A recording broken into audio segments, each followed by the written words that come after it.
Segundo livro de Samuel, capítulo 4. Isbosete é assassinado. Quando Isbosete, filho de Saul, soube que Abner havia sido assassinado na cidade de Hebrom, perdeu a coragem, e todo o povo de Israel ficou com medo. Havia 2 oficiais de Isbosete que comandavam os ataques rápidos ao território inimigo. Eles se chamavam Baaná e Recabe, e eram filhos de Rimom, da cidade de Beerote, da tribo de Benjamim. A cidade de Beerote é considerada como parte do território de Benjamim. Os antigos moradores de Beerote haviam fugido para a cidade de Gitaim e eles vivem ali como estrangeiros até hoje. Quando Saul e Jonatas foram mortos em Jezreel, Mefibosete, filho de Jonatas, tinha 5 anos de idade. Ao chegar a notícia da morte de Saul e de Jonatas, a mulher que cuidava de Mefibosete o pegou e fugiu, mas estava com tanta pressa que o deixou cair e ele ficou manco. Recabe e Baaná foram para a casa de Isbosete e chegaram lá quando ele estava tirando a sua soneca depois do almoço. A mulher que estava na porta peneirando trigo havia ficado com sono e estava dormindo. Por isso, Baaná e Recabe entraram em silêncio, foram ao quarto onde Isbosete dormia um sono pesado e o mataram. Então cortaram a cabeça dele e a levaram consigo. Eles caminharam a noite toda pelo vale do rio Jordão. Quando chegaram a Hebrom, mostraram a cabeça de Isbosete ao rei Davi e disseram: "Aqui está a cabeça de Isbosete, filho do seu inimigo Saul, que queria matá-lo. Hoje o Senhor Deus vingou o rei, meu senhor, de Saul e dos seus descendentes." Davi respondeu: "Eu agarrei e mandei matar o mensageiro que foi ao meu encontro na cidade de Ziclague, pois ele, pensando que estava me dando uma boa notícia, me contou a respeito da morte de Saul.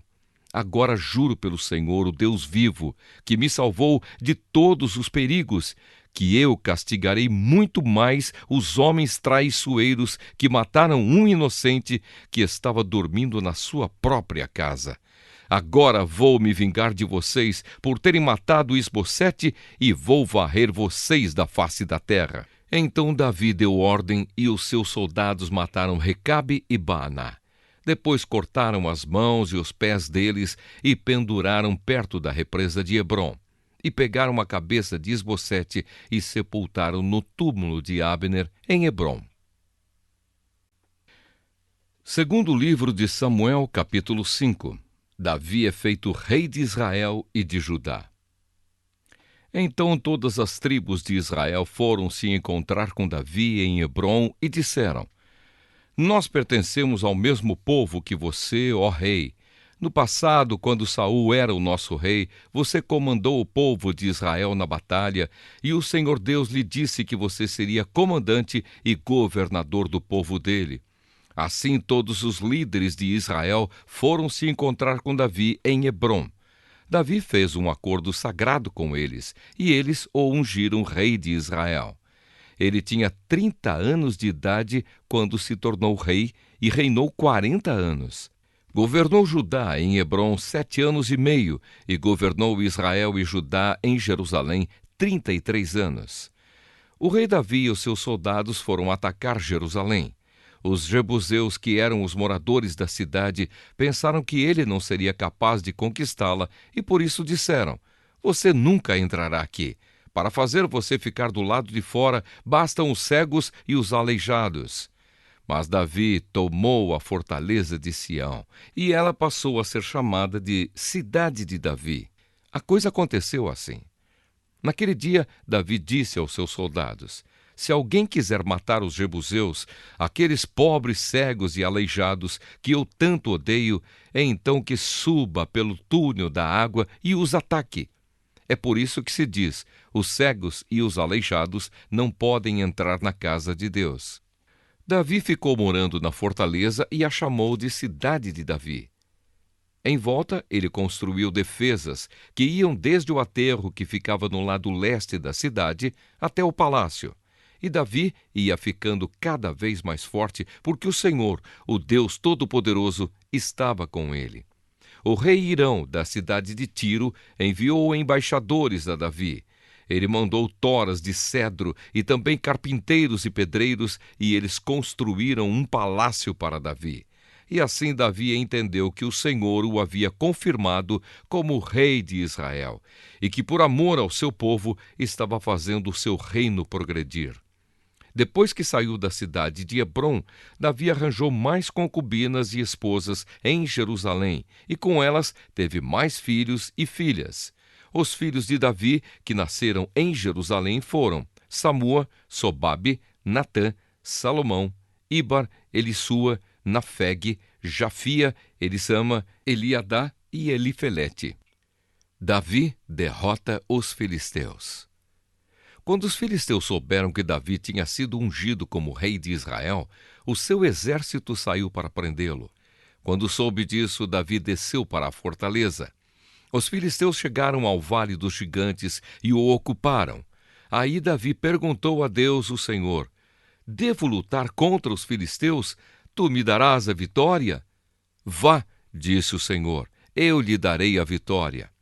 Então Davi foi até Baal-Perazim e ali venceu os filisteus. Ele disse: como uma enchente que derruba tudo, assim o Senhor abriu uma brecha no meio dos meus inimigos.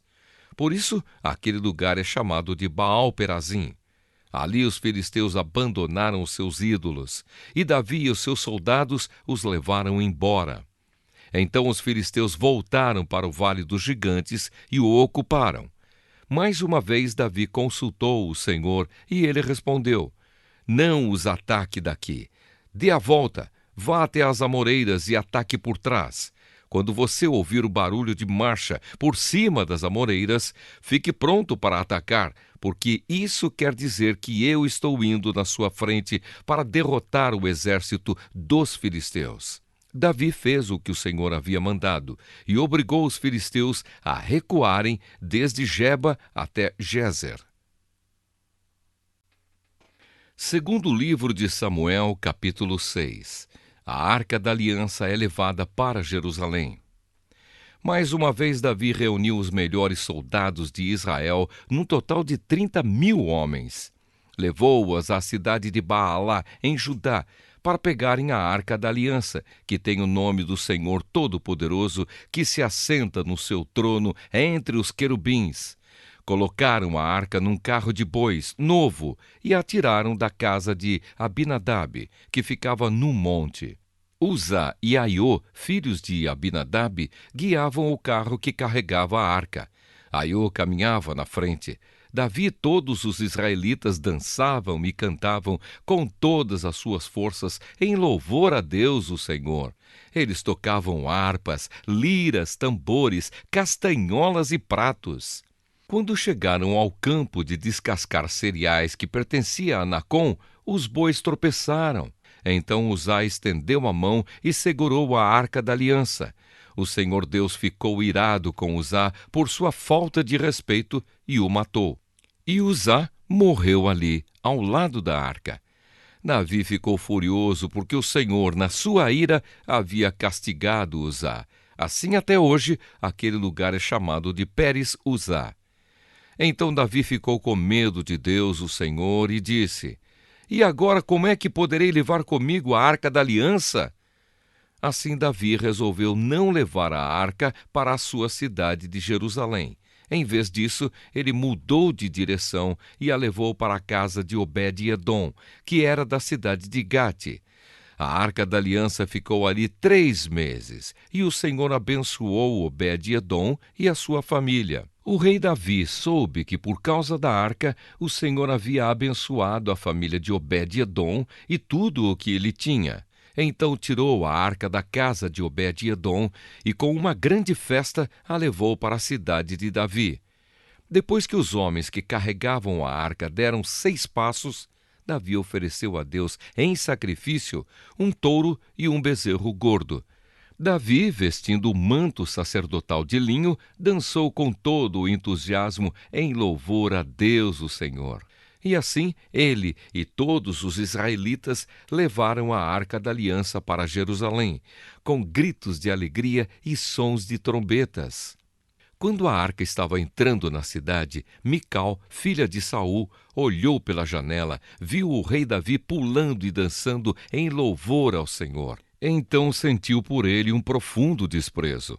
Levaram a arca e a colocaram no seu lugar na barraca que Davi tinha preparado para ela. Então ele ofereceu a Deus, o Senhor, sacrifícios que foram completamente queimados e ofertas de paz. Quando acabou de oferecer os sacrifícios e as ofertas, Davi abençoou o povo em nome do Senhor Todo-Poderoso. Depois deu a cada homem e a cada mulher de Israel um pão, um pedaço de carne assada e passas. Em seguida todos foram para casa. Davi voltou para casa a fim de estar com a sua família, e Mical, filha de Saul, saiu para encontrá-lo. Ela disse: "Que bela figura fez hoje o rei de Israel!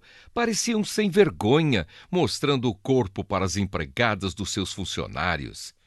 Davi respondeu: "Eu estava dançando em louvor ao Senhor, que preferiu me escolher em vez de escolher o seu pai e os descendentes dele, e me fez o líder de Israel, o seu povo. Pois eu continuarei a dançar em louvor ao Senhor e me humilharei ainda mais diante dele. Você pode pensar que eu não sou nada, mas aquelas moças de quem você falou vão me dar muito valor." E Mical, filha de Saul, nunca teve filhos.